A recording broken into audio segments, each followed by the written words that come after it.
È già partita, è già partita. Antonio Canova sbarca a New York. La gipsoteca di Possagno per qualche mese sarà privata del gesso di George Washington, salpato verso il Nuovo Mondo. Destinazione East Side di Manhattan, 70ª strada, in quella che fu la dimora di Henry Clay Frick, magnate dell'acciaio, oggi museo che raccoglie la sua collezione fatta di capolavori europei. Dal 21 maggio al 23 settembre una mostra ruoterà attorno al celebre gesso canoviano.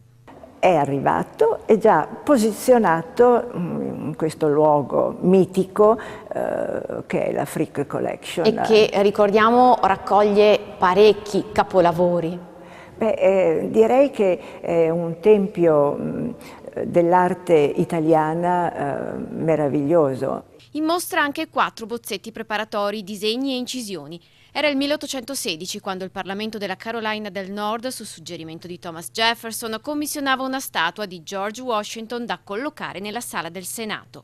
Canova era costosissimo, però decide sia Jefferson che Canova che fa un prezzo esorbitante. L'opera venne svelata nel 1821 e il plauso fu tale da richiamare visitatori da ogni dove, ma 10 anni dopo un incendio distrusse il palazzo e ridusse a frammenti la statua. Oggi il modello preparatorio in gesso si mostra negli States. È la nostra ricchezza. Io sono assolutamente convinta che la bellezza, come diceva qualcuno, può salvare il mondo.